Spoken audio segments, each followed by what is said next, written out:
Good morning, everybody. I'm Ed Parcaut here with Mike Kelly, Real Estate Jerky Daily. Yay. And it's Thursday, Thirsty Thursday. Thank gosh. I don't know why I say thank gosh, but one step closer to Friday. Yeah, and then it's Saturday, and then it starts all over. I know.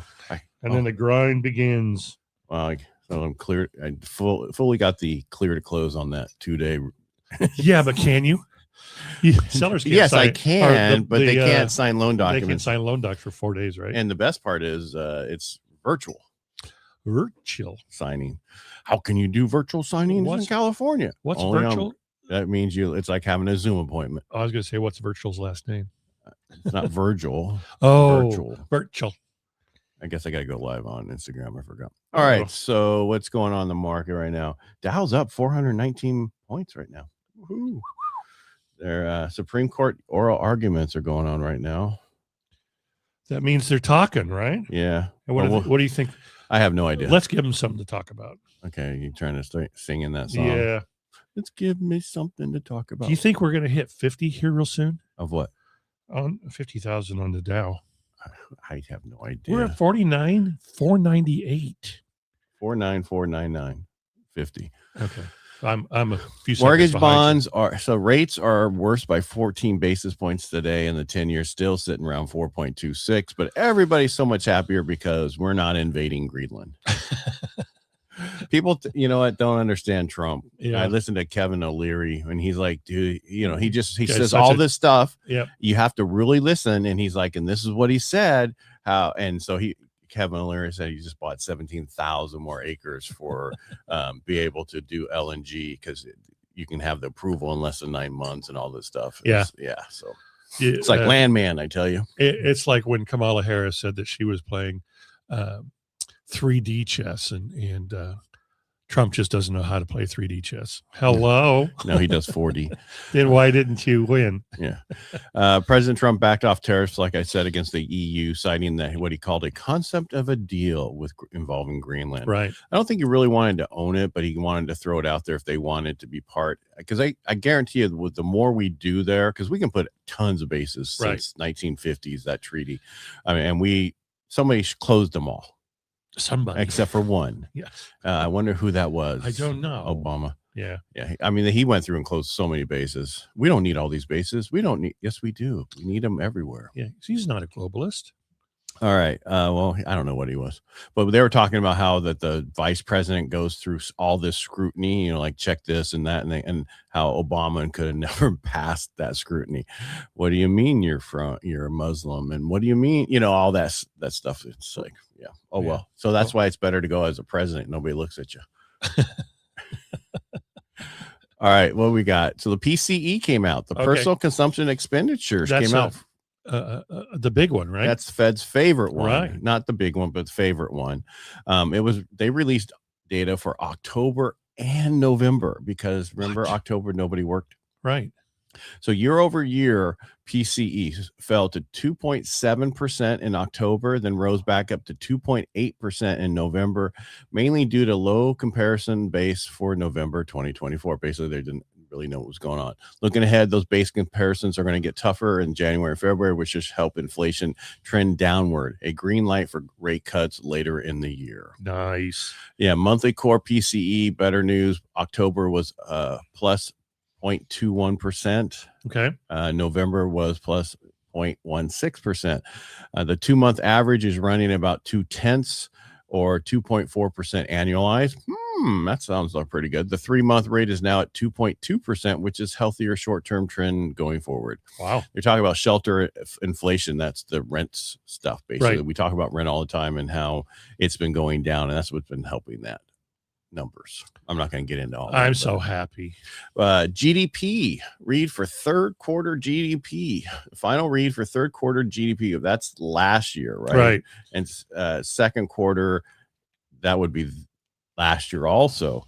Somebody would say, so looking across the first 3 quarters, I don't understand what they're talking here, but basically they said GDP came in at 4.4%, beating the estimate of 4.3%. Okay. At least they beat the estimate. Well, I'm, So gross domestic product. For some reason, I'm thinking, but Trump, that was Trump's year. So what happened was, first quarter was a -6%, right? A -0.6%. Second quarter was up 3.8%, and quarter three was up 4.4%. I'm wondering if President Trump's what he's doing is making a difference. It seems to be in the numbers. Yeah, because there were, I guess, a lot of the people, on the hater networks were like, GDP is going to be like 2.2%. On the hater network. Yeah, what network is that? That's on any other net, because everybody either love him or hate him. There's no in between, and that's what they say. He's like a good attorney that when you walk in a room, it's like the attorney that's on Landman. If she's on your side, you love her. If you're on the other side, you hate her. And that's who Trump is. Yeah. And if you haven't seen the last episode, you'll see what we mean. Yeah. When you see it. She tried out for the daughter position first. She read. Really? Yeah. He makes a better attorney. Yeah. Yeah. The daughter had to be really stupid, and they do the daughter stupid really well. Yeah. She's not so stupid. She's just naive. Is that what that is? Yeah, that's what I'm going to go with. Okay, you go with that. Naive. Jobless claims came in today. Initial jobless claims. That would be people who lost their job recently. Right. Came in at 200,000, lower than the 212,000 expected, showing a continued strength in the labor market. Continuing claims dropped to 1.849 million, down 26,000 from last week, which this doesn't capture those turning into the gig economy. People are like, I'm going to go be an Uber driver. It still indicates a low fire job loss environment. So what we're seeing right now is people are not getting fired, but people are not getting hired. And the jobs that are being created is only in the private sector, not in the government sector. That's if where you go they back, should be created. The 4 years of Biden administration and the increase in jobs, there were mainly government jobs being increased. And I'm not knocking that administration. I'm just telling the way it is. And so, and just like somebody came up about at Davos, and they were talking about how the Biden administration and it's just the people in it, the lawmakers were so brutal on some of these laws and the ideas they came up with, and how they just couldn't understand their logic when they're doing it, where we don't have that now. But that stuff's still in effect, and it's slowly going away. Oh. Okay. So what I'm getting at is, when I bring up the old one, I'm not trying Trump. Well, I'm better than Biden. Anybody's better than Biden.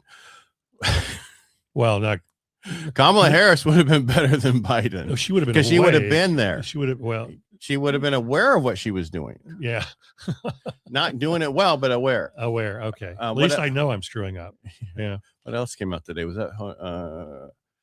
That's it. We talked about pending home sales already. It threw it back in here.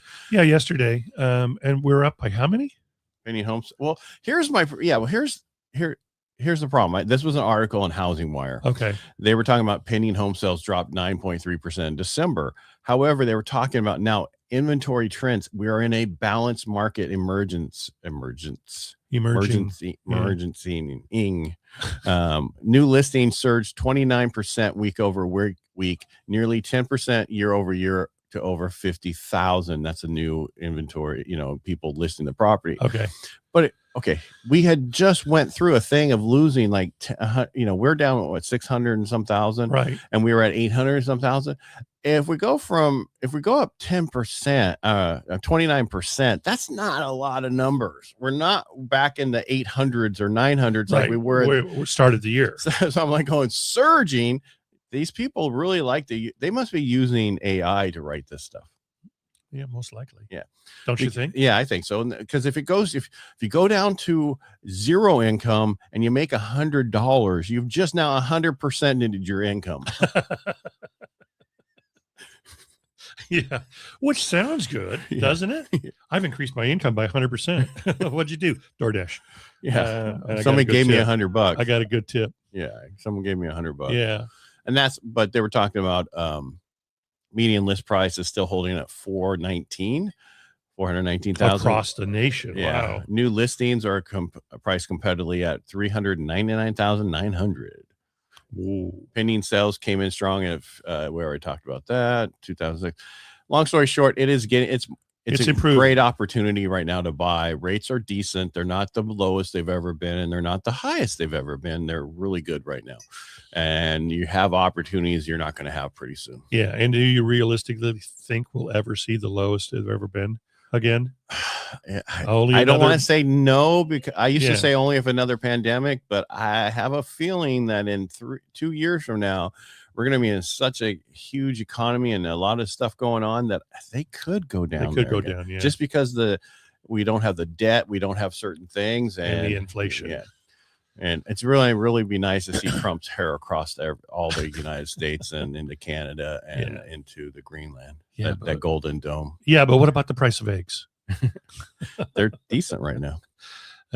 It's so funny that we're still arguing about. Well, that's what they talk about, the fact that they bring up stuff, that has nothing to do with anything just to get you to shut up. Yeah. Trump's executive order, we've talked about this, or we're going to talk about this on the radio, that limits institutional buying. It's really a crackdown on people, institutional buyers. Yes. Which I didn't understand. So the new executive order limits federal support, financing, insurance, securitization for large investors buying single-family homes. I didn't know they were using Fed funds to do this. I didn't know that either. Naivety of myself. Yeah, I knew they were doing that on big projects like the overpass to nowhere on the high-speed rail. Yeah, but they're doing it on buying large. They're using federal funds to buy buy those blocks of single-family homes. Yeah, build-to-rent communities are exempt, so they can still go in and build a whole tract just to rent. Yeah, the Treasury has 30 days to define what counts as a large institutional investor. That is the big thing. It could be anywhere from 100 to, it's 1,000 and more. So that's the question. They're going to have to figure 1,000 or more. Yeah. So if you buy a block of 1,000, you say no, not 999 is okay, but 1,000 is not. So it doesn't. I think it should be 100. I think it should be 50. There's no. 100 sounds good. Yeah, but I mean, that doesn't mean that they can't. Right. Well, we talked about they have the last option. Right. But the question will be, is a LLC a new investor? Oh, yeah. Each LLC, is that a different investor? And you were talking about Disneyland, where every seat on the ride is a different LLC. From what I was told, yes. Yeah. That's an interesting concept. And that's why Disney's still open today. That's right. Because when they get sued, they get one LLC at a time. They were also talking about how when seniors 70 and older sell their homes, they earn 5% less over the holding period that middle-aged homeowners do. Like when they go to sell their house, it's less. They sell it for less. Really? Yeah. Well, it's because, have you ever seen some of these older houses? People don't keep them up. They're poor upkeep. Yeah. Some of them sell them off market to investors. Deferred maintenance. Yeah, deferred maintenance. Yeah. So they're trying to put policy together to fix that in Illinois. So that's just really coming out of Illinois, but it's across the country. The thing is, people don't have, they're on a fixed income. They don't have money to fix things, or they're using their money to help their kids to do things. And okay, I'm sorry, but when your parents are 65 or older, do not ask them for money. Do not take it. That's their money. They're not going to be able to replace that money unless you're going to completely take care of them later on. It's not going to happen. No, the people asking parents for money at that time are not the ones going to turn around and take care of them. They're not going to have that nest egg. So be careful. Don't do that. Because I have a lady who's helping her son go through divorce and this, and she's using up all her retirement money. That's sad. Yeah. And Is he still in the basement? No. Might as well be though, right? Yeah, exactly. All right. And then there's a new thing coming out. Philly Saves. It's a retirement access for workers. Okay. It's going to kind of like the California thing where you're forced to have all your people join an IRA program if you don't have one. Did you know that California, if you're an employer, you have to have an IRA program for theirs, and it's set up by the state of California. Over so many employees, right? No, it's hard. Or is it mandatory? It's mandatory from what I'm understanding. Yeah, because I just got a letter because I don't have them. I have contractors, and they're trying to get me. You missed your point. You were supposed to do this. Well, for me as the owner. Yeah. And I have one. Right. Well, yeah.